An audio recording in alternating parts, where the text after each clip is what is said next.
मित्रों, मैं Raman Singh Solanki, advocate, life member, supreme court and high court and Indian law institute deemed university.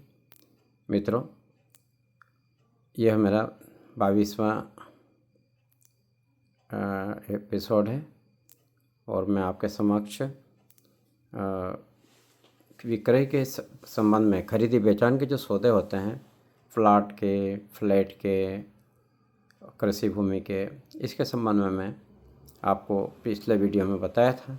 इस video में भी मैं उसके आगे बताऊंगा।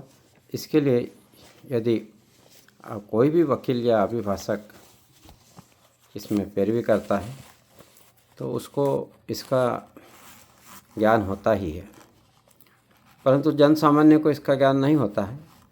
इसके लिए उसे बहुत हिम्मत रखना पड़ेगी और इस पर मैं 2 पंक्तियाँ सुना रहा हूँ कविता की।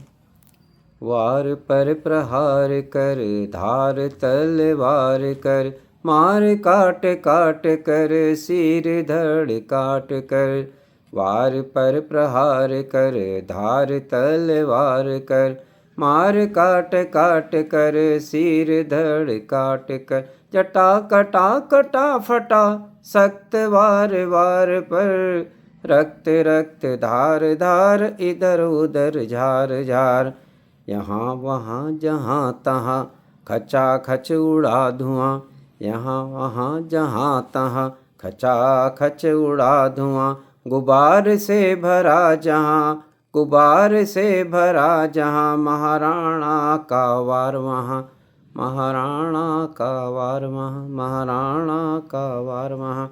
मित्रों, इसी प्रकार से न्यायालय में भी अपने पक्ष को मजबूत करने के लिए अपनी तलवार की धार की तरह अपने अच्छी तरह ज्ञान का धार भी तेज होना चाहिए, जिससे कि आगे आप बहुत अच्छे से उसको केस को अपने पक्ष में करवा सके। दोस्तों, तो मैं अब आगे इस सौदे और विक्रय के संबंध में आपको ये बताना चाहता हूँ कि यदि 100 रुपये से कम मूल्य की अचल संपत्ति का विक्रय हो तो इसको किस प्रकार प्रभावी किया जा सकता है।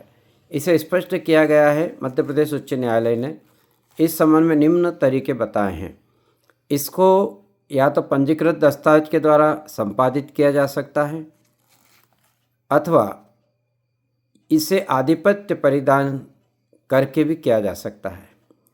आधिपत्य मतलब उस जमीन का कब्जा दे दिया है तो भी या 100 रुपये से कम मूल्य की अचल संपत्ति का विक्रय हो तो इसको माना जाएगा। दोस्तों, यदि मौखिक विक्रय के द्वारा विक्रय पूर्ण हो गया हो तो आधिपत्य के परिधान के द्वारा विक्रय पूर्ण हो जाता है। इस संबंध में एक न्यायिक दृष्टांत है, अब्दुल रहीम वर्सेस मुमताज़ निशा बेगम, 1977, volume 1, Madhya Pradesh weekly note 376, Madhya Pradesh. और इसी जजमेंट में ये भी कहा गया है कि यदि अचल संपत्ति का मूल्य 100 रुपये से कम है और क्रेता के पक्ष में विधिमान्य तौर पर हक अर्जित हो गया हो तो पश्चातवर्ती अपंजीकृत विक्रय विलेख निष्पादन के आधार पर क्रेता का मालिकाना हक साबित हो जाता है। दूसरा है Shrimati Chandabai versus Anwar Khan, all India reporter 1997, Madhya Pradesh high court का है, पेज नंबर 238। इसमें भी ये बताया गया है कि 100 रुपये से कम मूल्य की संपत्ति का विक्रय किया जाता है तो संपत्ति के परिधान करते हुए विक्रय किया गया था तो विक्रय को प्रमाणित माना गया। मित्रों, इसी प्रकार से है 100 रुपये से कम मूल्य की अचल संपत्ति के अंतरण के तरीके बताया हैं इसमें, और संपत्ति के परिधान के द्वारा या रजिस्टर्ड लिखत के द्वारा भी इसका विक्रय हो सकता है। दोस्तों, यदि मामले में यह पाया गया हो कि संपत्ति का आधिपत्य परिधान किया गया था तो विक्रय को विधिमान्य माना जाएगा। इस संबंध में मेन केस है रामचंद्र वर्सेस हरि कीर्तन, ऑल इंडिया रिपोर्टर 2004, इलाहाबाद 345। विक्रय का प्रतिफल का भुगतान किया गया हो तो इस बिंदु पर साक्षी अभाव होना पाया गया तो उससे विक्रय नहीं माना जाएगा। लक्ष्मी नारायण विरुद्ध Jagdish Singh, all India reporter 1951, ये पटना हाई कोर्ट का पेज नंबर 99 केस है। दूसरा है कि आधिपत्य का अंतरण नहीं, 4-5 वर्षों तक नहीं हुआ, कब्जा नहीं दिया, तो इस तथ्य व अन्य तथ्यों को विचार में लिया गया और इसे कपट का सौदा माना गया।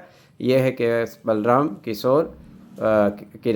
Kirar versus Ramakrishna 2002 volume 2 Madhya Pradesh high court today का है, पेज नंबर 529 है मित्रों। और ये MPLJ में भी हुआ है 2200 वॉल्यूम 3 MPLJ 266 मध्य प्रदेश, उस MPLJ में भी प्रकाशित हुआ है। तो मैंने आपके सामने ये रखा है और इसका आप लाइक करें, सब्सक्राइब करें और शेयर करें, कमेंट्स करें, ताकि मुझे और आपके लिए और अच्छे वीडियो मैं प्रस्तुत करूंगा जो आम जनता के लिए सामान्य रूप से रात दिन काम में आता है, जिसका मुकाबला करना पड़ता है और कई धोखा और छल कपट हो जाता है, इसलिए आपके काम आएगा। धन्यवाद। जय हिंद, जय भारत।